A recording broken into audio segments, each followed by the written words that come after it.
अस्सलाम वालेकुम।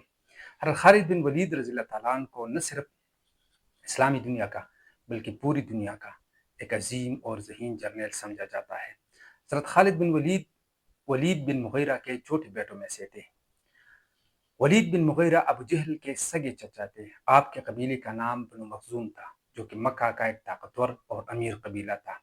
बचपन में आप रज़ी अल्लाह ताला अन्हु को चीचक की बीमारी हुई, मगर अल्लाह ने आपको बचा लिया। हज़रत खालिद बिन वलीद ताला अन्हु के वालिद इतने अमीर थे कि आपको पैसा कमाने और तिजारत करने की कोई ज़रूरत नहीं थी। मगर जब भी आप पर्शियन एम्पायर या रोमन एम्पायर के सफ़र पर जाते, तो वहाँ के मशहूर और अजीम जर्नैलों के मुतालिक पढ़ने के बेहद शौकीन थे। आमतौर पर इंसान एक ही चीज़ में महारत हासिल करता है, मगर खालिद बिन वलीद ताला अन्हु ने घुड़सवारी, तलवारबाजी, नेज़ाबाजी और तीरंदाजी में ज़बरदस्त महारत हासिल की। आप रज़ी अल्लाह ताला अन्हु बैक वक्त दो तलवारों से लड़ सकते थे। घोड़े को आप अपने दोनों टांगों से कंट्रोल करते, और यही सिफत हज़रत ज़ुबैर बिन अवान रज़ी अल्लाह ताला अन्हु की भी थी, जो दो तलवारों से लड़ सकते थे और अपने घोड़ों को अपने दोनों टांगों से कंट्रोल करते थे। आप रज़ी अल्लाह ताला अन्हु का जिस्म इतना मजबूत और सख्त था कि आप पर कोई चुटकी भी नहीं काट सकता था। आप कुरैश के एक बहुत बड़े रेसलर भी थे।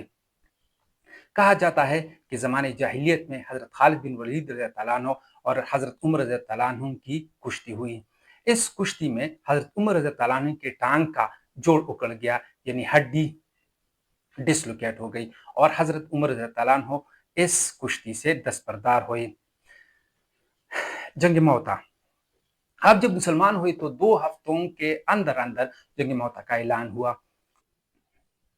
पूरे वाक़े का आप लोगों को इल्म है, मगर ज़ैद बिन हारिसा सुबह के वक्त शहीद हुए, और हज़रत जाफ़र रज़ी अल्लाह ताला अन्हु दोपहर के वक्त शहीद हुए, और अब्दुल्लाह बिन रवाहा रज़ी अल्लाह ताला अन्हु असर के वक्त शहीद हुए। शाम से पहले हज़रत खालिद बिन वलीद रज़ी अल्लाह ताला अन्हु कमांडर बन गए। इस जंग में आपकी स्ट्रेटजीज़ जो आज का हमारा मौज़ू है, इसको हम बड़ी डिटेल के साथ इंशाल्लाह डिस्कस करेंगे।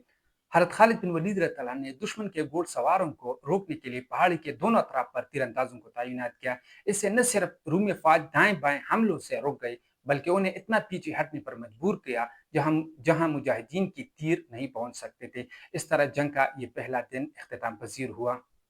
रात के वक्त हज़रत खालिद बिन वलीद रज़ियल्लाहु अन्हु की स्ट्रेटजी। रात को आपने हर सिपाही को हुक्म दिया कि वो आग जलाए और अपनी आग के गिर्द घूमते रहे।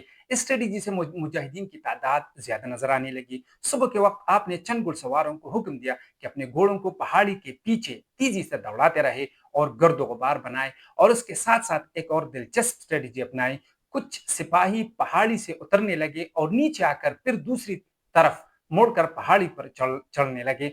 ये सिपाही एक किस्म के सर्कल में घूमते रहे।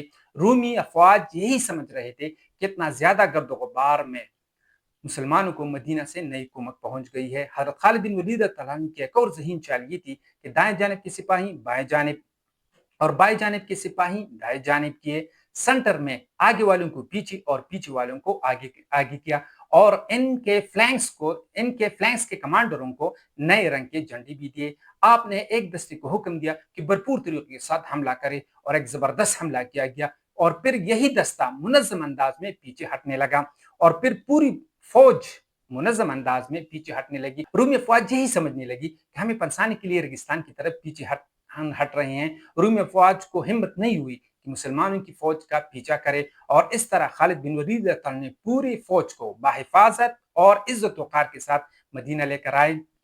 आप अपने कमेंट्स में बताएं कि आपको हजरत खालिद बिन वलीद की स्ट्रेटेजी कैसी लगी। Please like and subscribe.